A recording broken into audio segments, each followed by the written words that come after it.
Syekh Nawawi Al-Bantani, Indonesia pernah memiliki seorang ulama ternama di Jazirah Arab.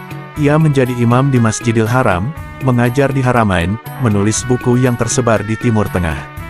Dialah Syekh Nawawi Al-Bantani. Namanya sangat terkenal di Saudi hingga dijuluki Sayyidul Hijaz, yakni ulama di kawasan Hijaz. Kefakihannya dalam agama pun membuatnya dijuluki Nawawi kedua, maksudnya penerus ulama dunia terkenal, Imam Nawawi. Nama dan gelar lengkap beliau, yakni Abu Abdullah Al-Mukti Muhammad Nawawi bin Umar Al-Tanari Al-Bantani Al-Jawi. Ia lahir di kampung pesisir Desa Tanara, Kecamatan Tirtayasa, Serang, Banten, 1230 Hijriah atau 1815 Masehi. Ayahnya, Umar bin Arabi, merupakan seorang ulama di Banten. Bahkan, ada kabar Syekh Nawawi merupakan keturunan Sunan Gunung Jati dari Sultan Banten pertama, Maulana Hasanuddin. Syekh Nawawi juga dikabarkan masih memiliki jalur nasab dari Hussein, cucu Rasulullah SAW. Sejak kecil, ia di bawah didikan sang ayah. Tak heran jika Nawawi kecil telah terbiasa dengan didikan agama. Tak hanya itu, ayahnya juga mengirimnya kepada temannya yang juga seorang ulama Banten, Kiai Haji Sahal, dan seorang ulama di Purwakarta, Kiai Haji Yusuf. Baru, pada usia 15 tahun, Syekh Nawawi pergi ke Arab Saudi. Di tanah kelahiran Islam, ia memantapkan ilmu agamanya. Ulama besar Saudi menjadi gurunya. Setelah 3 tahun menempa ilmu di Tanah Suci, Syekh Nawawi kembali ke tanah air. Tapi, saat pulang, ia tak senang dengan kondisi penjajahan Belanda. Ia kemudian kembali lagi ke Makkah dan menjadi penuntut ilmu.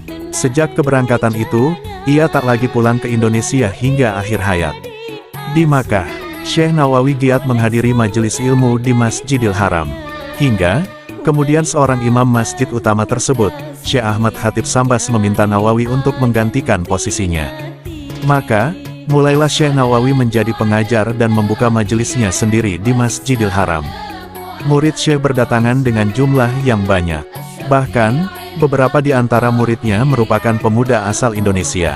Salah satu muridnya, yakni Kiai Haji Hashim Asy'ari pendiri Nahdlatul Ulama NU. Syekh Nawawi mengabdikan hidupnya untuk mengajar.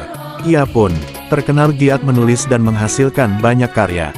Sampai-sampai, banyak manuskripnya disebarkan bebas kemudian diterbitkan tanpa royalti.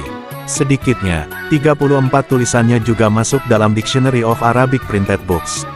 Karya lainnya mencapai 100 buku dari berbagai cabang ilmu Islam. Di antara bukunya yang terkenal: 1. Tafsir Marah Labid, Atsimar. 2. Al-Yaniyah fi Ar-Riyadah. 3. Al-Badiyah. 4. Nuras Sulam. 5. Al-Futuhat Al-Madaniyah. 6. Tafsir Al-Munir. 7. Tanki Al-Qaul. 8. Fat Majid. 9. Sulam Munajah. 10. Nihayah Zain. 11. Salalim Al-Fudala.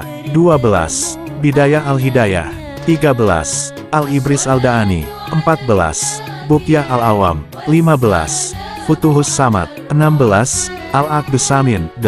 Tak sedikit dari karya-karyanya yang diterbitkan di Timur Tengah. Universitas Al-Azhar Kairo juga pernah mengundang Syekh karena karya-karyanya yang digemari kalangan akademisi. Buku-bukunya memang tersebar di Mesir. Di Universitas Islam tertua itu, Syekh menjadi pembicara dalam sebuah diskusi ilmiah. Demikian biografi singkat Syekh Al-Nawawi Al-Bantani. Semoga bermanfaat. Dukung channel Ulama Nusantara. Jangan lupa like, share, dan subscribe. Berbagi kebaikan itu indah. Wassalamualaikum warahmatullahi wabarakatuh.